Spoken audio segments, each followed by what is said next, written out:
Une éclipse solaire totale a fait passer samedi tôt l'Antarctique de l'été à l'obscurité, dans un spectacle astronomique rare auquel ont assisté une poignée de scientifiques et d'amateurs de sensations fortes, et d'innombrables pingouins. La visibilité était excellente, a déclaré Raúl Cordero de l'Université de Santiago du Chili, USACH, qui était sur place pour assister à la totalité, à 7h46, avec la phase de « cercle du feu », qui a duré un peu plus de 40 secondes. Les éclipses solaires se produisent lorsque la Lune passe entre le Soleil et la Terre, projetant son ombre sur la Terre. Pour qu'elle soit totale, le Soleil, la Lune et la Terre doivent être directement alignés.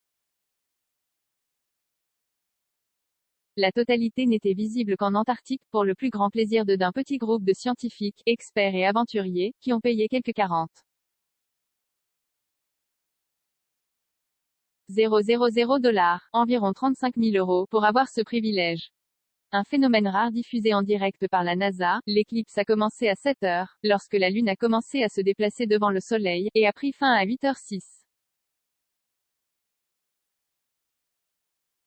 Le camp de l'Union Glacier, où elle a été observée, est situé à environ 1000 km, 600 miles, au nord du pôle Sud. L'Antarctique est plongé à cette période de l'année dans une clarté permanente, qui culmine le 21 décembre, le Soleil ne se couchant alors pas. Selon la NASA, une éclipse partielle était aussi visible à travers certaines parties de l'hémisphère sud, dont des parties de Sainte-Hélène, Namibie, Lesotho, Afrique du Sud, Chili, Nouvelle-Zélande et Australie. La dernière éclipse solaire totale s'est produite en Antarctique le 23 novembre 2003, et la prochaine n'est pas attendue avant 2039. Une éclipse solaire annulaire, où la Lune obscurcit tout sauf un anneau extérieur du Soleil, devrait balayer l'Amérique du Nord en octobre 2023, suivie d'une éclipse totale en avril 2024.